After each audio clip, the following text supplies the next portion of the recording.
Ada mereka mendapat habuan tahunan daripada pihak pemerintah, dan mereka menjadi senang-lenang buat ahli Badar.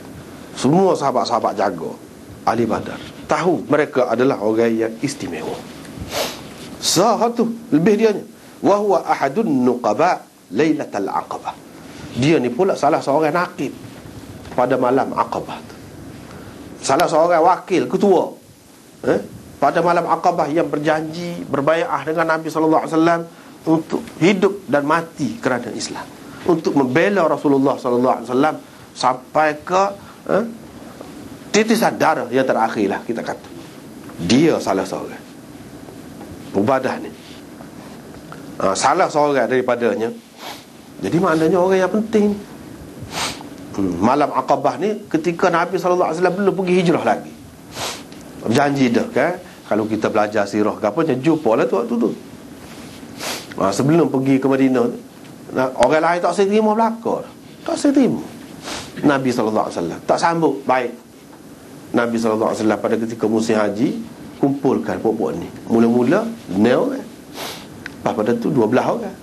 Lepas pada tu 72 orang. Jadi hak ni boleh jadi hak yang kedua, bai'ah Aqabah yang kedua ataupun yang ketiga. Hak ni Ubadah yang masuk sekali. Yang masuk sekali dalam bai'ah. Dia ni nakib pula tu. Jadi hak mula-mula tu 9 orang. Lepas tu janji pula tahun depan. Janji pula. Qamah. Itu ceritanya. Hak tu dalam sirah lah. Nak ceritanya sini, orang yang ikut serta dalam bai'ah Aqabah ni adalah orang yang istimewa juga. Dua keistimewaan dia ni. Dua keistimewaan dia.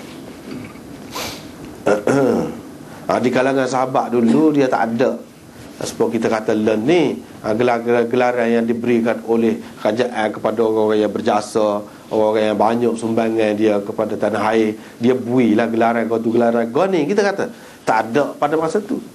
Pada masa tu adanya tu dia ahli Badar, dia ahli bai'ah Aqabah, dia ahli Uhud.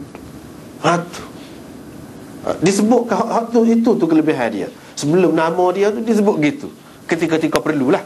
Ketika tidak perlu tak sebut. Macam sini disebut. Nak cerita apa? Bahawa yang disebutkan ini penting daripada orang yang sangat-sangat dipercayai. Kalau sahabat-sahabat lain pun kita terima dah. Hak tidak ahli Badar, hak tidak ahli bai'ah Aqabah ni, apatah lagi hak ada dua ni. Lebih-lebih lagi lah. Maknanya kita kena senang hati, puas hati terima riwayat dia ni.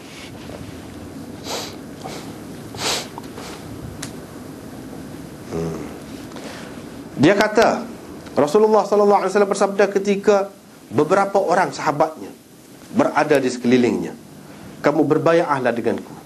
Yang ni kamu berilah taat setia kamu, ataupun nyatakan janji setia kamu kepadaku untuk kamu, begitulah apa yang disebutkan dalam hadis tadi lah.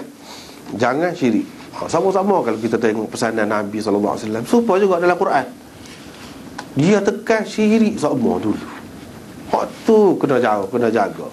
Maknanya syirik dia satu perkara yang sangat besar. Lah, kalau ada hak tu tak jadi kau satu lah hak lain. Ada hak tu sekarang buat kebajikan setara mana pun tak ada apa. Ada hak tu. Kalau minta ampun pun tak ada apa juga. Sia-sia je. Tuhan tak ampun juga. Tak boleh nak ampun hak lain. Dia bergantung kepada ni, tauhid, iman itu. Kalau tak ada hak tu, ada syirik ni, tak ada apa. Sia-sia saja hak lain. Buat apa pun. Kalau sebagai orang kafir, sia-sia juga. Dalam Quran pun sebut, dalam hadis pun sebut. Kalau orang yang zahirnya nampak perbuatan dia tu buat supaya orang Islam, tapi dia ada syirik, pun lagu tu juga tak boleh juga. Sia-sia juga. Sebab itu tak boleh. Syirik ni tekan mula-mula sekali sama-sama. Dalam hadis, dalam Quran, supaya jangan syirik dengan Allah. Lepas tu syirik tu banyaklah. Banyaklah. Nak jadi kau syirik tu banyaklah pula.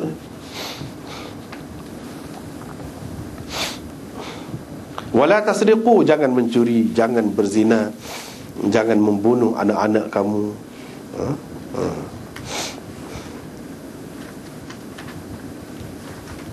Wala ta'tu bi buhtanin taftarunahu baina aydikum. Dan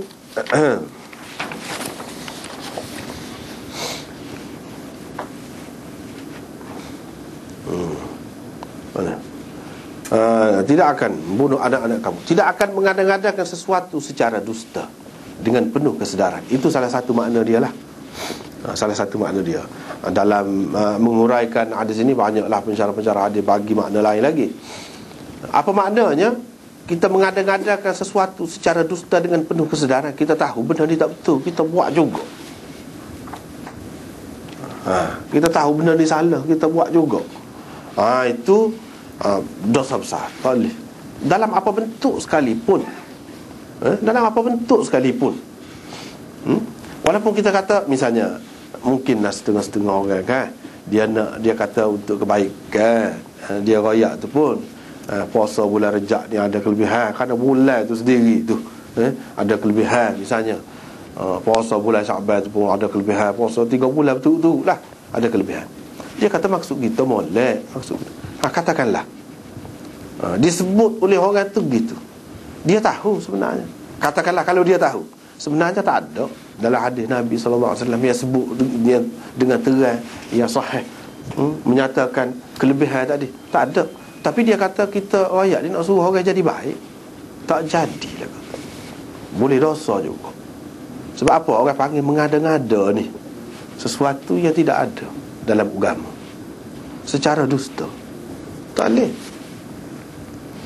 Bahkan buat saja. Kalau buat pun tak jadi apa saja. Sebab nak boleh pahala, nak boleh apa, dia kena hak Rasulullah sallallahu alaihi wasallam ajar. Kalau dia tidak ajar, tak boleh. Kita tak boleh buat.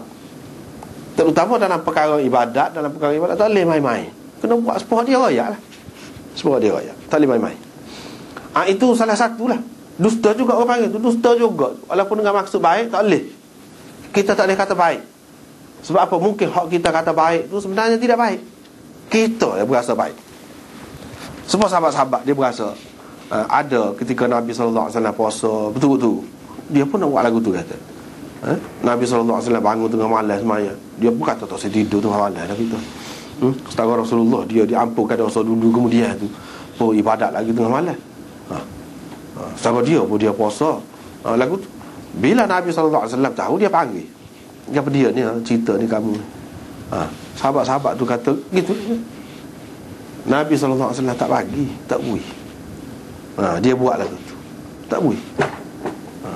Padahal dia nak tu benda tak molek lah. Dia berasa molek, tetapi tak molek. Dia berasa puasa nak hari ni molek, tak tidur tengah malam dia buat ibadat ni molek. Nabi SAW kata tak molek lagu tu. Jadi kita nampak sekali tengok ibadat ni, kalau kau banyak kau molek lah.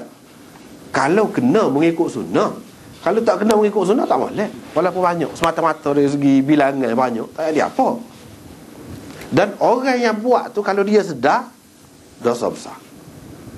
Benda ni sahabat ni bai'ah tu, mana tak sih langsung nak tak sih terlibat dengan benda-benda lagu ni. Itu satu contoh. Tak banyak lagi lah.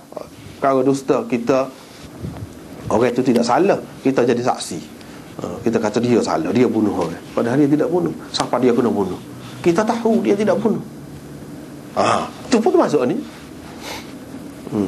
Mana kita mengada-ngadakan sesuatu secara dusta, padahal kita tahu. Termasuk dalam hal ni juga. Lepas pada tu apa ni, seseorang tu dia ada isteri. Tiba-tiba anak yang dikandung oleh isterinya dinafikannya. Dia kata tidak, anak dia ni bini dia berzina dengan orang, katakanlah. Dia kata lagu tu, tak boleh, tu dosa besar. Itu makna ni. Apa ni? Wala ta'tu bi buhtanin taftarunahu baina aydikum wa arjulikum ni, maksudnya kamu menuduh isteri kamu berzina. Mudah-mudah tak boleh. Dia suruh jaga tu. Jangan kata dia berzina. Kecuali kalau ada bukti yang nyata lah. Kalau ada bukti yang nyata. Kalau tidak, semata-mata dengan sangkaan semata-mata bila boleh anak tu anak tak apa serupa dengan dia ke misalnya, dia nak kata selalu bini dia berzina, tak boleh lagu tu dosa besar.